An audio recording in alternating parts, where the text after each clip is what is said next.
আয়োজন কৰা সাংস্কৃতিক সমাৰোহ 2026ৰ সফল সামৰণি।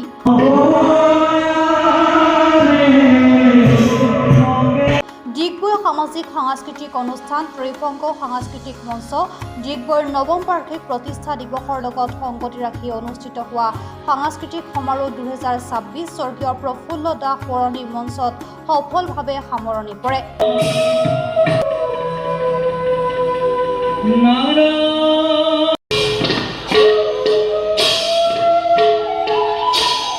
সমাৰোহৰ দুদিনীয়া কাৰ্যসূচীৰে বৰগীত, দিহানাম, খোলবাদন, ভাওনা, সংলাপ, সৃষ্টিশীল নৃত্য, সত্ৰীয়া নৃত্য অনুষ্ঠিত হয়।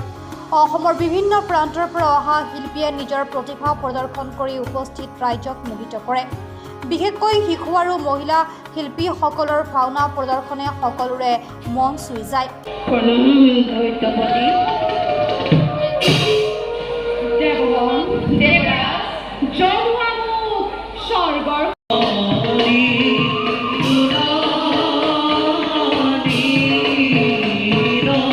সমাৰোহৰ সভাপতি অশোক শৰ্মায়ে কয় যে নতুন প্ৰজন্মক অসমীয়া সংস্কৃতিৰ লগত জড়িত কৰাই আমাৰ মূল উদ্দেশ্য। ৰাইজৰ সহযোগিতা অবিহনে এই সমাৰোহ সফল কৰা সম্ভৱ নহ'লহেঁতেন। বায়ন দীপাংকৰ শৰ্মাৰ নেতৃত্বত গঢ় লোৱা অনুষ্ঠানটোৱে ৰাইজৰ বিপুল সঁহাৰি লাভ কৰিছে। সমাৰোহৰ সামৰণি সভাত অসমৰ বিভিন্ন ক্ষেত্ৰত বৰঙণি আগবঢ়োৱা কেইবাগৰাকীও গুণী ব্যক্তিক ত্ৰিভংগ বিশেষ বঁটাৰে সম্বৰ্ধনা জনোৱা হয়।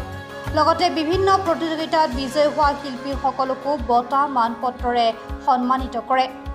অনুষ্ঠানৰ শেষত আয়োজক সমিতিয়ে সকলো কলা কুশলী বিচাৰক মণ্ডলী, স্বেচ্ছাসেৱক আৰু সহযোগী ৰাইজলৈ আন্তৰিক কৃতজ্ঞতা জ্ঞাপন কৰে। ত্ৰিভংগ সাংস্কৃতিক মঞ্চত ডিগবৈৰ উদ্যোগত আয়োজন কৰা দুদিনীয়াকৈ 10 আৰু 11 তাৰিখ দুদিনীয়াকৈ আয়োজন কৰা এই সাংস্কৃতিক সমাৰোহৰ আজি দ্বিতীয় দিনৰ কাৰ্যসূচী ইতিমধ্যে আমাৰ পুৰস্কাৰ বিতৰণী আৰু অসমৰ বিভিন্ন প্ৰান্তৰ স্বনামধন্য ব্যক্তিসকল সংবাদ জগতৰ লগত জড়িত, ক্ৰীড়াৰ লগত জড়িত, সংস্কৃতিৰ লগত জড়িত, সামাজিক ব্যৱস্থাৰ লগত জড়িত বিভিন্ন অসমৰ স্বনামধন্য ব্যক্তিসকলক আজি ত্ৰিভংগ সাংস্কৃতিক বঁটা ইয়াত প্ৰদান কৰা হয়। আজিৰ এই পুৰস্কাৰ বিতৰণী অনুষ্ঠানতে দুদিনীয়াকৈ আয়োজন কৰা ত্ৰিভংগ সাংস্কৃতিক মঞ্চই কাৰ্যসূচীসমূহত বিভিন্ন প্ৰতিযোগিতা, দিহানাম প্ৰতিযোগিতা,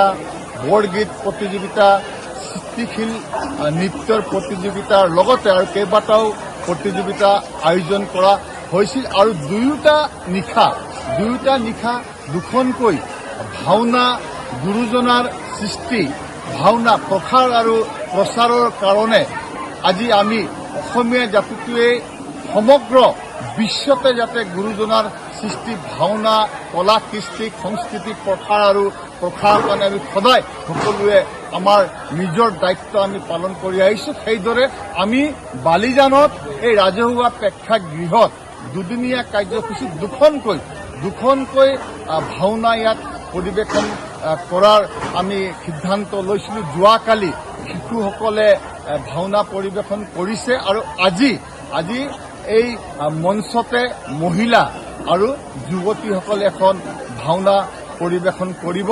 আৰু আমি সকলোৱে আজি এই অনুষ্ঠানটোৰ জৰিয়তে অনুষ্ঠানটো সফল হ'বৰ কাৰণে যিসকলে আমাক ইয়াত সহায় সহযোগ আগবঢ়ালে প্ৰত্যেকগৰাকীকে আমি ধন্যবাদ জ্ঞাপন কৰিছোঁ। লগতে ত্ৰিভংগ সাংস্কৃতিক মঞ্চৰ মুখ্য ব্যক্তি দীপাংকৰ শৰ্মা ডাঙৰীয়াক এই উদ্যোগ লোৱাৰ কাৰণে আমি বালিজানবাসী, ডিগবৈবাসী ৰাইজে তেওঁক আন্তৰিক ধন্যবাদ জ্ঞাপন কৰিছোঁ। লগতে অহা বৰ্ষত ইয়াতকৈ সুন্দৰকৈ যাতে এই অনুষ্ঠানটো আয়োজন কৰিব পাৰি তাৰে আমি কামনা কৰিছোঁ।